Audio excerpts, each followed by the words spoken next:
ಇನ್ನು ಬೆಂಗಳೂರು ನಗರಕ್ಕೆ ಯಾವಾಗೆಲ್ಲ ಗಣ್ಯರು ಬರ್ತಾರೋ ಆಗ ಓರ್ವ ವ್ಯಕ್ತಿ ಫೋನ್ ಮಾಡಿ ಪೊಲೀಸರಿಗೆ ಈ ಬೆದರಿಕೆ ಕರೆಗಳನ್ನು ಮಾಡ್ತಾ ಇದ್ದಂತೆ, ಅಂದರೆ ಕಾಲ್ ಮಾಡಿ ಬೆದರಿಕೆ ಹಾಕ್ತಾ ಇದ್ದಂತೆ, ಬಾಂಬ್ ಇಟ್ಟಿದ್ದೀನಿ, ಅವರಿಗೆ ಅಭದ್ರತೆ ಇದೆ, ಈ ರೀತಿಯಾಗಿ. ಸೊ ಇವತ್ತು ಕೂಡ ಬೆಂಗಳೂರು ಪೊಲೀಸರಿಗೆ ಆಘಾತಕ್ಕೆ ಕರೆ ಮಾಡಿದ್ದಾನೆ. ಪ್ರಧಾನಿ ಮೋದಿ ಆಗಮಿಸಿದ್ದ ವೇಳೆ ಬೆದರಿಕೆ ಕಾಲ್ ಮಾಡಿದ್ದಾನೆ. ತಕ್ಷಣ ಈತನನ್ನ ಪೊಲೀಸರು ವಶಕ್ಕೆ ಪಡೆದಿದ್ದಾರೆ.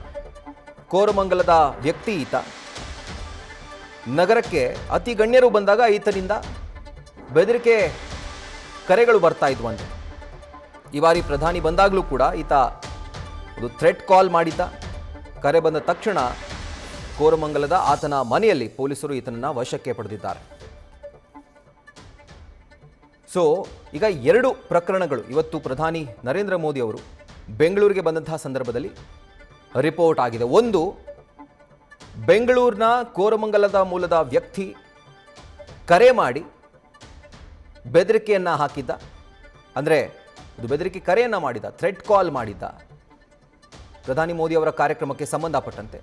ಮತ್ತೊಂದು, ರಾಮನಗರ ಭಾಗದ ಕಗ್ಲಿಪುರದಲ್ಲಿ 2 ಜಿಲೆಟಿನ್ ಕಡ್ಡಿಗಳು ಪತ್ತೆಯಾಗಿರುವಂಥದ್ದು. ಸೊ ಈಗ ಈ ಕೋರಮಂಗಲದ ಪ್ರಕರಣವನ್ನು ನೋಡ್ತಾ ಇದ್ರೆ ಆ ವ್ಯಕ್ತಿಯನ್ನ ಯಾವಾಗ ಈತ ಕಾಲ್ ಮಾಡಿದ್ನೋ ತತ್ಕ್ಷಣಕ್ಕೆ ಪೊಲೀಸರು ಆತನನ್ನ ವಶಕ್ಕೆ ಪಡೆಯುವಂಥ ಕೆಲಸವನ್ನು ಮಾಡಿದ್ದಾರೆ. ನಗರಕ್ಕೆ ಅತಿ ಗಣ್ಯರು ಬಂದಂತಹ ಸಂದರ್ಭದಲ್ಲಿ ಈ ರೀತಿಯಾಗಿ ಆತ ಥ್ರೆಟ್ ಕಾಲ್ಗಳನ್ನು ಮಾಡ್ತಾ ಇದ್ದಂತೆ. ಸೊ ಅದೇ ಥರ ಇವತ್ತು ಬೆಂಗಳೂರಿಗೆ ಪ್ರಧಾನಿ ನರೇಂದ್ರ ಮೋದಿ ಅವರು ಆಗಮಿಸಿದ್ರು.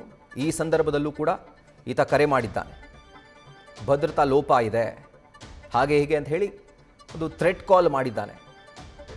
ಸೊ ಇಂತಹ ಸಂದರ್ಭದಲ್ಲಿ ತತ್ಕ್ಷಣಕ್ಕೆ ಪೊಲೀಸರು ಆತನನ್ನು ವಶಕ್ಕೆ ಪಡೆದು ಇನ್ನೊಂದು ಪ್ರತ್ಯೇಕ ಪ್ರಕರಣದಲ್ಲಿ ಆತನನ್ನು ತೀವ್ರ ವಿಚಾರಣೆಗೆ ಒಳಪಡಿಸಿದ್ದಾರೆ. ನ್ಯೂಸ್ ಫಸ್ಟ್, ನಿರ್ಭೀತಿಯಿಂದ ನಿಮ್ಮ ಪರವಾಗಿ.